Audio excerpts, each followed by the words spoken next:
In case it wasn't painfully clear, the topic of the classroom session from each episode always relates thematically to the episode itself. In Out of Sight, Out of Mind, Cordeila and the Cool Clique make fun of Buffy's proclivity for weapons and odd behavior, which segues into the class discussion of the dialogue from Star Trek VI. Tickle us, do we not laugh? Prick us, do we not bleed? Wrong us, shall we not revenge?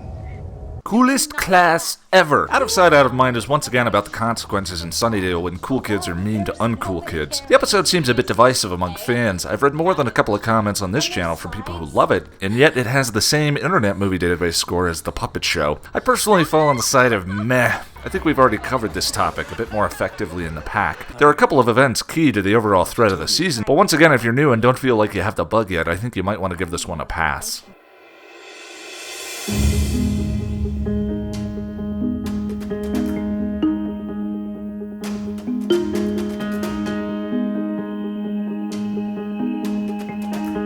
It's nearing the end of the school year at Sunnydale, and everyone is gearing up for the May Queen dance. While Cordelia is campaigning for the May Queen title, her boyfriend is attacked in the boys' locker room by someone giggling and invisible. The boyfriend is hurt, but not dead.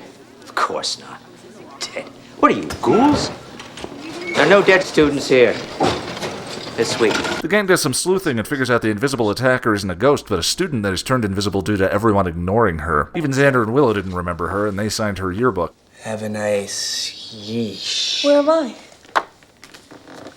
Oh, have a great summer. In much the same way Moloch thought small when he had unlimited access to the internet, Invisigirl has decided to stay local and take revenge on all the people at school who were mean to her. Why isn't she out robbing a bank or something? The loneliness, the constant exile, she has gone mad. Thanks, Giles. Anyway, Angel makes an appearance and tells Giles he can get a very important archive regarding the Slayer, and the gang figures out the Invisigirl's primary target is Cordelia. As Buffy is protecting her, we get the one very significant moment in this episode. You think I'm never lonely because I'm so cute and popular? To recount, the role of Slayer itself is the show's metaphor for adulthood. I've suggested that the purpose of Season 1 is for Buffy to accept her role as the Slayer. I've also suggested that Cordelia represents Buffy's path not taken. Cordelia is what Buffy's life would have been without being chosen. In that sense, then, Cordelia is Buffy's adolescence, and the Slayer is her adulthood. And in this episode, we see Buffy pining for what she's lost. Sure, she has Xander and Willow, but we see in this episode she still feels like an outsider to them, and as we've talked about before, she ultimately always will be due to the responsibility of her superpowers. She can't then grow until she's able to put her desire for what Cordelia has to rest, which is why the scene then occurs where Cordelia tells Buffy that just because she's popular doesn't mean she isn't lonely. Having everything that Buffy thinks she wants doesn't make life any better or worse. Sure, the scene is a ray of light through the normally tedious and vapid cloud that is Cordelia, and this later sets the stage for her more interesting role in Season 2, but it's mostly there to allow Buffy the opportunity to relinquish her desire for a life other than her own. At which point, Buffy and Cordelia are grabbed by Invisigirl for the final confrontation. Buffy breaks loose and, in keeping with the metaphor, has to tell Cordelia to shut up in order to use her Slayer sense to win the day.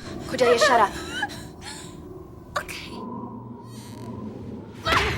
Angel brings Giles the Codex, and in the process saves the rest of the gang from getting gassed. Invisigirl is then carted off by government agents, and the episode ends with a tease that, similarly to the eggs hatching at the end of Teacher's Pet, gets completely dropped. Though it is worth noting that the government is aware of the supernatural in Sunnydale. As much as I appreciate the clever way the plot informs Buffy's character, I mostly found Scorned Invisigirl's episode a bit tedious. It's Carrie. It's a time-honored traditional high school horror topic that's been done better, including already in this season. The Pack was about high school cruelty, but the episode was much more relevant and effective because it was concerned with Willow and Xander, not another out-of-left-field character we don't really care about. And just like Nightmares, the plot is overburdened and unnecessarily complex. There are many interesting ideas here, but for me, the main plot lacks the subtlety of the details and can't hold it all together.